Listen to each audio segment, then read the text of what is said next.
Pilkada Jakarta masih kurang 7 bulan lagi, tapi suhu politik sudah mulai menghangat. Hal ini menyusul munculnya sejumlah nama-nama tokoh politik yang diperkirakan akan bertarung di Pilgub Jakarta. Siapa kira-kira kandidat yang potensial untuk maju di Pilkada nanti? Pagi ini kita akan membahasnya bersama Direktur Eksekutif Parameter Politik Indonesia, Adi Prayitno. Mas Adi selamat pagi. Selamat pagi, Mbak. Mas, kalau melihat tadi sudah kita tampilkan juga beberapa pernyataan dari partai-partai yang sebenarnya memang belum yakin untuk memajukan calonnya untuk Pilkada Jakarta nanti. Tapi kalau Mas Adi melihatnya komunikasi politik yang terjadi antar partai, seperti apa sih sekarang Mas untuk Pilkada Jakarta nanti? Ya, saya kira memang dua hal. Pertama, kalau kita bicara tentang pilkada dimanapun, termasuk pilkada DKI Jakarta, variabel utama yang selalu dijadikan sebagai instrumen untuk mengukur sejauh mana kandidat itu bisa maju biasanya survei. Hmm, Kalau kita mengacu pada survei per hari ini, kita bisa melihat misalnya nama seperti Anies Baswedan, kemudian ada Ahok, ada Ridwan Kamil, ada Risma, adalah nama-nama empat besar yang saya kira memang selalu muncul dalam top of mind ataupun selalu muncul dalam benak pemilih di Jakarta yang mereka sebut sebagai calon pemimpin yang mereka sudah kenal dan sangat mungkin akan dipilih ya, itu adalah variabel-variabel survei. Oleh karena itu, tentu kalau kita membaca secara linier, maka Pilkada Jakarta di 2024 ini tidak akan jauh dari nama-nama ini. Tapi ada variabel yang kedua, yaitu variabel elit, terutama elit-elit kunci di partai politik. Kalau elit politik yang memutuskan, maka siapapun yang maju adalah mereka yang harus siap bertanding di Jakarta. oke. Nama-nama besar yang saya tadi sebut seperti Anies, Ridwan Kamil, ada Ahok, Risma, kalau tidak masuk dalam nominasi elit-elit partai, maka nama-nama besar ini tidak akan mendapatkan tiket maju ya untuk daerah khusus Jakarta. Ini yang saya kira memang selalu menjadi tarikan napas per hari ini. Oleh karena itu tidak mengherankan kalau belakangan misalnya antara elit ini kemudian bicara ya tidak hitam dan putih. Mereka ini belum memastikan kira-kira siapa yang akan mereka usulkan. Tapi menurut saya persoalan Pilkada DKI Jakarta ini sangat ada kaitannya dengan siapa yang akan menjadi presiden di Republik Indonesia di 2024 ini, Oke. yaitu Prabowo Subianto. Hmm. Jangan kira Gerindra sebagai partai pemenang Pilpres ini tidak akan dalam tanda kutip punya intensi untuk memajukan kader terbaik mereka untuk memenangkan pertarungan, apalagi beberapa waktu yang lalu Pak Dasko mengatakan akan memunculkan kader internal mereka yang masih fresh, siap bertanding dan memenangkan di Pilkada DKI. Oleh karena itu, variabel-variabel elit ini menurut saya turut akan mendinamisasi betapa persaingan di Jakarta itu akan menjadi sesuatu yang sangat layak untuk kita saksikan pertama. Karena apapun, sekalipun Jakarta tak lagi menjadi daerah khusus, daerah istimewa, Jakarta tetaplah menjadi epicentrum. Oke. Jakarta telah menjadi lokomotif di mana partai-partai ini mengukur salah satu kekuatan politik mereka adalah bagaimana memenangkan pertarungan di Jakarta yang saya kira memang menjadi pusat peradaban segala-galanya. Jadi Kalau variabel ini yang saya kira memang harus dilihat secara utuh dan berkaitan tentu saja terkait dengan siapa yang akan maju di DKI Jakarta. Mas Adi, ini kalau melihat dari nama-nama yang muncul di survei beberapa kali terakhir, ada Anies, Ahok, RK, dan Risma, artinya partai-partai yang masuk ini ada PDIP, ada Golkar, lalu juga kita sebut mungkin Nasdem. Apakah ini artinya partai-partai lain yang namanya tidak muncul di survei kandidatnya akan merapatkah ke mereka yang kemungkinan kuat akan memenangkan Pilkada Jakarta? Saya kira partai-partai yang kelihatan misalnya belum memunculkan nama kader terbaik mereka, per hari ini juga sedang berjuang ya. Hmm, Memoles citra, memoles kandidat dan memunculkan siapa sebenarnya sosok yang dinilai potensial juga akan mendapatkan apa namanya dampak positif di DKI Jakarta. Sebut saja misalnya Partai Amanat Nasional, mereka sudah mulai memunculkan nama Eko Patrio, ada Zita Anjani dan seterusnya. Bahkan di Gerindra itu beberapa waktu yang lalu muncul nama Swati ya, Mbak Saras yang hmm. saya kira memang kita cukup paham beliau adalah ponakannya Pak Prabowo, adalah ketua TIDAR dan kemudian cukup berpengalaman dalam dunia politik, bukan tidak mungkin nama seperti Mbak Saras akan disonding oleh Partai Gerindra sebagai kejutan, sebagai sosok yang sangat mungkin untuk memenangkan pertarungan di Jakarta. Oleh karena itu bagi saya sampai bulan Agustus, karena Agustus ini adalah masa pendaftaran pilkada, Hmm. adalah masa di mana semua partai sedang melakukan beauty contest sebenarnya, mencari kader-kader terbaik mereka, menyampaikan kepada publik apakah responnya positif ataupun tidak. Tapi bagi saya, Mbak, in the end of the day-nya, keputusan elit itu cukup determinan dan menjadi faktor kunci. Kira-kira siapa calon yang akan diusung ataupun tidak. Seperti Anies Baswedan. Anies boleh punya nama besar, tapi kalau Nasdem tidak berkehendak, tak ada dukungan partai politik, maka Anies akan gagal dan tak akan mendapatkan tiket untuk maju di Jakarta. Begitupun dengan Ridwan Kamil, punya nama besar, populer, elektabilitasnya bagus, tapi kalau at the end of the day-nya Golkar memerintahkan Ridwan Kamil maju di Jawa Barat, maka Golkar harus mencari gantinya. Siapa kira-kira yang akan dimajukan di Jakarta? Ada dua nama lain, ada Erwin Aksa, ada apa namanya Zaki Iskandar namanya. Oke. Begitupun dengan nama Ahok. Kalau PDIP misalnya putar arah mencoba untuk mencari nama lain, sebut saja misalnya ada Risma, disebut juga ada misalnya Azwar Anas, ada namanya Pak Andika Perkasa. Bukan tidak mungkin nama-nama yang sekalipun tidak muncul dalam survei, itu akan disorongkan sebagai kandidat untuk bertarung di Jakarta. Begitupun partai Hmm. lain seperti Gerindra. Ini Justru yang potensial melahirkan sosok yang bisa melahirkan kejutan itu adalah Gerindra. Karena apapun sebagai pemenang Pilpres, Gerindra punya resource dan punya segala-galanya untuk memenangkan pertarungan di Jakarta nantinya. Siapapun siapapun nanti, kandidat yang dimajukan. siapapun yang akan diusung. Tapi kalau lihat dari nama empat tadi ya, Mas Adi, saya balik ke yang tadi Mas Adi sebutkan, ada Anies, Ahok, RK dan juga Risma. Kalau muncul nama Anies dan Ahok, kita mundur ketika pilkada terakhir Jakarta yang kemarin. Peta politik di Jakarta ini berubah di pilkada terakhir, seperti ada kubu kanan dan kubu kiri begitu ya saya bilang ya, Mas Adi. Kalau sekarang apakah masih seperti itu kondisinya untuk Jakarta di pilkada 2024? Saya kira konteksnya berbeda. Konfigurasi Pilkada Jakarta 2024 ini di bulan November tentu saja, saya kira totally different, akan berbeda secara total. Karena pertama tak ada lagi apa namanya isu politik identitas, tak ada lagi isu-isu yang sifatnya sektarian, yang berbasiskan ideologi ataupun agama tertentu.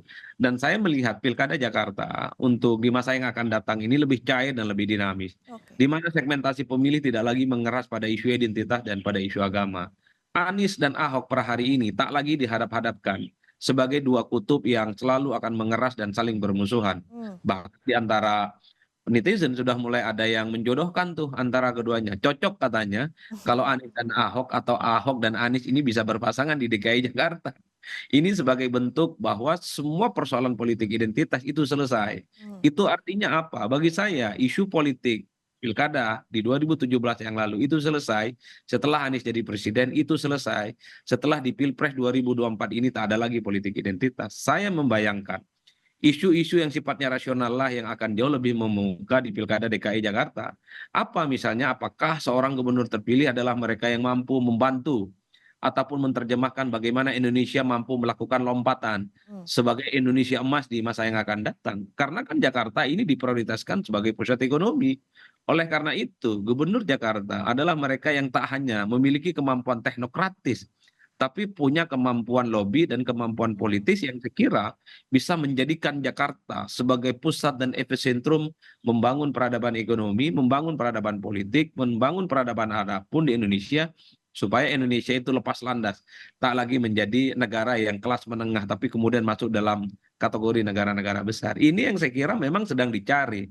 Oleh karena itu, bagi saya, portofolio politik calon gubernur Jakarta adalah mereka yang preferensi rasionalitasnya tentang kapasitas, tentang kompetensi, tentang rekam jejak, tentang bagaimana kemampuan kinerja, akan menjadi variabel utama yang akan menjadi Hmm. isu di mana para kandidat ini akan mendapatkan dukungan politik dari pemilih. Oke. Bukan lagi seperti 2017, ngunyah isu agama, Aha. ngunyah isu tentang politik identitas, dan itu ternyata memang daya rusaknya luar biasa. Tapi artinya berarti Mas Adi, dengan sudah tidak ada lagi hal-hal seperti masalah agama ini, kalau bicara Ahok sebenarnya kan ada yang menempel di dirinya ketika kasus yang melekat di Ahok pada 2017 itu. Secara etika berarti sebenarnya masyarakat sudah tutup mata dengan kasus yang pernah melekat, apalagi sebenarnya itu menyangkut penistaan agama begitu yang cukup sensitif di Indonesia. Berarti memang sudah tidak ada lagi hal-hal akan mengganggu ketika nanti Ahok mungkin akan maju di Pilkada 2024.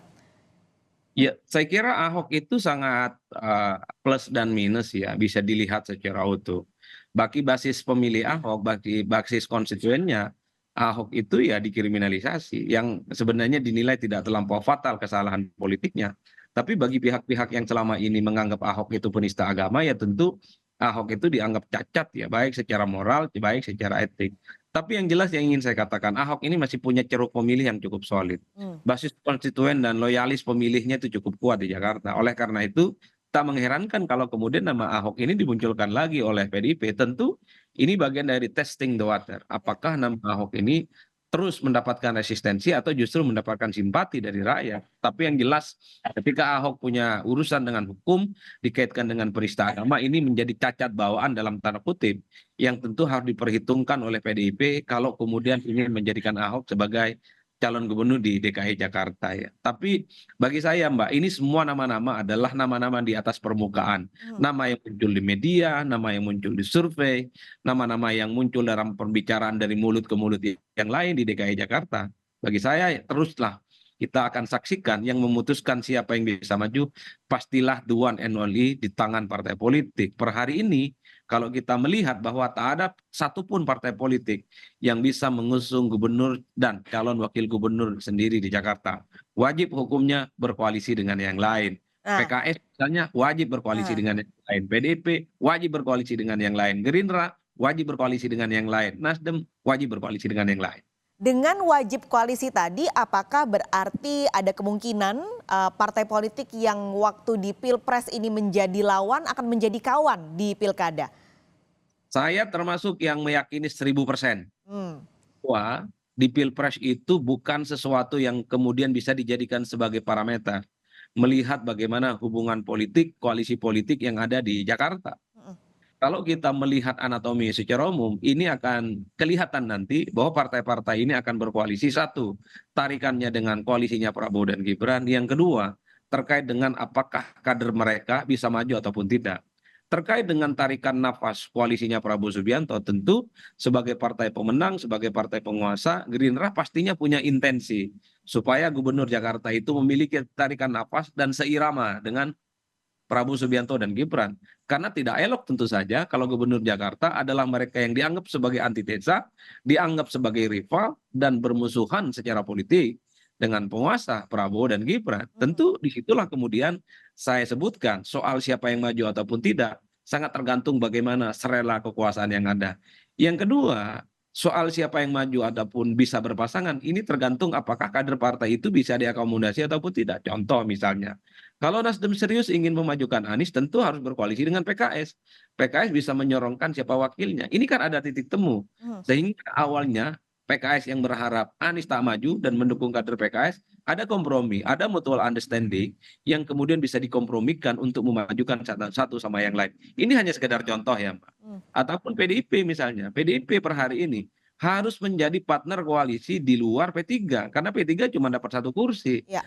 DP dan P3 di Jakarta ini nggak cukup untuk mengusung jagoan sendiri. Oleh karena itu wajib hukumnya PDIP ini mencari teman koalisi pendukung nomor 2 ataupun pendukung nomor 1.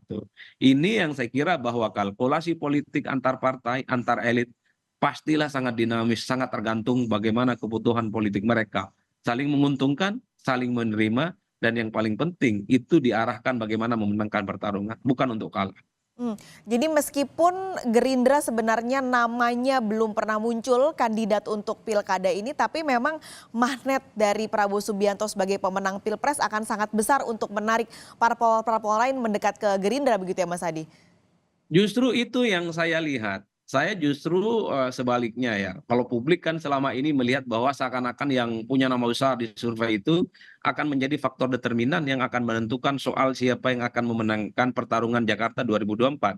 Saya di 2024 justru melihat variabel Gerindra sebagai partai pemenang pemilu, variabel Prabowo Subianto sebagai pemenang dalam Pilpres adalah faktor yang saya kira faktor determinan yang paling bisa menentukan soal siapa yang bisa maju dan akan memenangkan pertarungan. Ingat Gerindra masih belum memunculkan nama, tapi Gerindra itu bisa bicara ke begitu banyak partai politik. Gerindra bisa bicara dengan Golkar, Gerindra bisa bicara dengan PAN, bisa bicara dengan Partai Demokrat, bisa juga bicara dengan Nasdem dan PKB yang kemungkinan akan berkoalisi dengan mereka. Ini yang saya sebut bahwa posisi Gerindra dan Prabowo Subianto sebagai pemenang Pilpres, sebagai kekuasaan politik, itu yang saya kira akan menjadi corong utama soal siapa yang akan maju di DKI Jakarta dan soal siapa yang akan memenangkan pertarungan. Oke. Jadi ini yang saya kira jangan bisa dilihat bahwa Ya. seakan-akan Gerindra akan lepas tangan. Oh, justru sebaliknya. Saya melihat Gerindra lah yang akan menjadi faktor kunci bagaimana akan memenangkan pertarungan di Jakarta. Jadi kita lihat ya, ini Agustus sepertinya mungkin akan semakin ramai dan riuh untuk Pilkada Jakarta.